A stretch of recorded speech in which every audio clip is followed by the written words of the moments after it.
Cast your mind back to 1999. It was the year of The Matrix, of iBooks, of Napster, of Michael Jordan retiring again. Most importantly, it was the year that Sega graced the world with the Dreamcast. Many launch games like Sonic Adventure and Soul Calibur have gone on to have tremendous reputations. Trickstyle is not as fondly remembered as those juggernauts, but as one of the launch titles for the console in the West, it remains interesting all the same. After all, it was fairly well rated at the time, and encapsulates the Y2K aesthetic that was so indicative of the early Dreamcast era.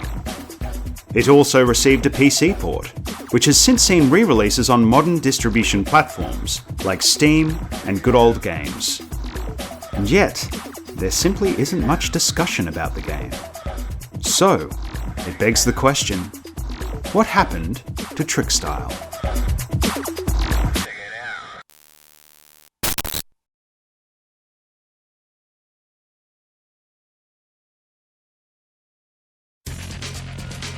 Trickstyle was a Dreamcast launch title in America and Europe. Undeterred by the Y2K-related anxiety that had gripped the world, Sega's machine was positioned as a technological leap beyond the other consoles on the market. A perfect fit for a futuristic racing game. Trickstyle was also an early release for the developer, Criterion. Yes, that Criterion. The one who would go on to become one of the most prolific and influential developers in the business over the next 20 years, particularly for the racing genre. Trickstyle, along with Redline Racer from the previous year, showcases a glimpse into where it all started for the UK developer, before their later dominance with the Burnout and Need for Speed franchises. If you have any interest in the history of the genre, this alone makes Trickstyle worth a shot. Trickstyle is a very simple game at heart. The majority of the game is a pure arcade racer, with a few extras layered on top to keep things fresh. The Dreamcast received a lot of racing games early in its life. Trickstyle was unique though, as it blended the racing elements with the extreme sports angle. It felt decidedly different, allowing it to carve out its own niche in the system's early library. The core of the game is centered around the races, where you compete on tracks spread across the UK, US, and Japan. There are a surprising amount of borders to choose from, each with their own different strengths and weaknesses. There isn't any fluff in the progression model here. You win a race to unlock the next one. Most of the tracks are fairly short, but are multi-layered and feature some neat shortcuts and alternative routes. Before you race though, you start in the velodrome. Here you can complete training events, practice your moves, and participate in challenges to unlock new tricks. It's a fun environment that really helps to build the future sport atmosphere of the game. The physics in Trickstyle feel much more like a snowboarding game than a traditional vehicle-based racer. With smooth turning and a sense of weight behind your rider, it really brings to mind games like 1080 snowboarding and Cool Borders in how it feels during the race. There are some particularly interesting moves to pull off, like switching your body into a luge-like position, or plunging headfirst into an aggressive corkscrew. These feel a little superfluous in the early races, but become absolutely critical on the later tracks. There is also a trick system in the game, as you'd expect based on the title. You start with a small selection of moves, with more unlocked by completing challenges in the velodrome. It's all fairly simple, but provides function as well as points. For example, pulling off a spin in the air gives you a little extra height, essential for accessing some of the higher routes and shortcuts during races.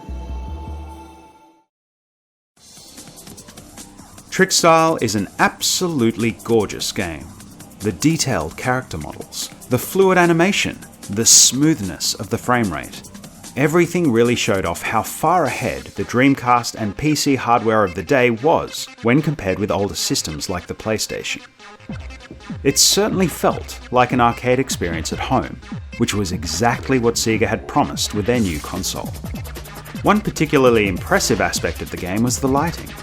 This was something that older consoles often struggled with, but was clearly not an issue for the Dreamcast. The use of coloured lighting in the game went a long way to establishing the futuristic vibe of Trickstyle, with characters bathed in neon blues and purples from the environments they raced through. The constant stream of light from behind the board helped to bolster the sensation of speed, as well as spectacle when you were performing tricks. The environments themselves are also very impressive, with a great sense of scale and character. There are recognisable landmarks and layouts that are a good representation of their respective regions, despite the futuristic trappings they are all wrapped in. The music is also noteworthy. The futuristic soundtrack was composed by Curtis Mantronic, a legend in the industry and a key contributor to the rise of house and techno throughout Europe. This was quite a coup, as he'd been largely absent from the music industry for most of the decade, and was only just coming back into the public eye with I Sing the Body Electro in 1998. This gave the music in Trickstyle a unique flavour, as well as a level of stylistic consistency when compared with other games that featured a variety of different composers.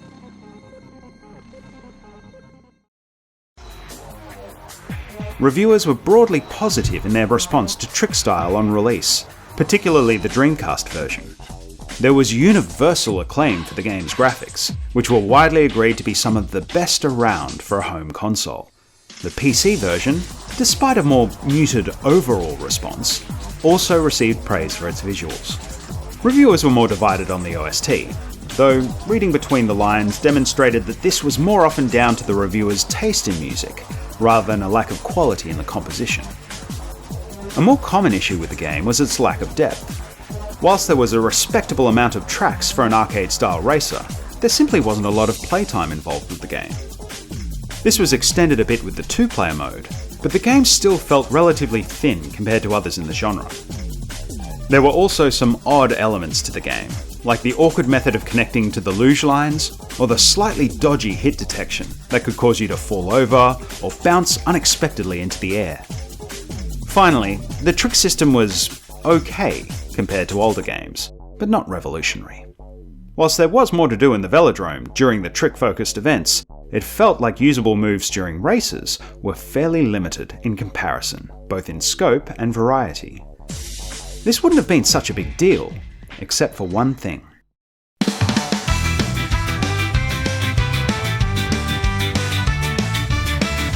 Tony Hawk's Pro Skater was released in September 1999, at virtually the same time as Trickstyle. Its effect on the industry was profound. With addictive gameplay and a massive list of tricks from the outset, it was endlessly replayable, and a great representation of skater culture, setting up the template for the next decade of extreme sports titles.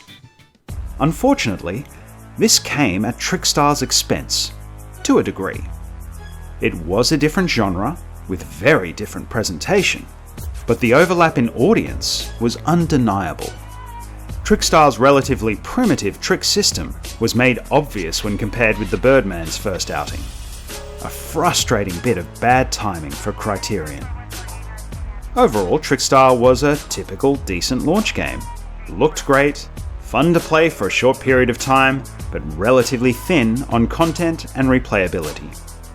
Critics agreed that it was a fantastic technical showcase and fun while it lasted, but to many, it felt more like a rental than a full-price purchase. This was a particularly big issue for the PC version, since you couldn't really rent that one. If you want to try Trickstyle for yourself today, it's easier than you might think. The Dreamcast version is fairly easy to find, though it never received a Japanese release. A complete in-box, or even brand new copy, shouldn't set you back too much at all, with loose discs being even easier on the wallet. Of course, this isn't necessarily the most convenient experience, so, thankfully, it's also available on modern PCs via Steam and Good Old Games. These versions are often on sale for just a few dollars, and work reasonably well with most modern displays and controllers. It also smooths out the frame rate even more, and runs in a higher resolution, as you'd expect. Most of the footage for this video is from the Good Old Games release, played on a GeForce 2070 Super using an 8-bit-do controller. It definitely feels a little different than playing it on the Dreamcast with the UFO controller and the CRT TV, but it's still a good time.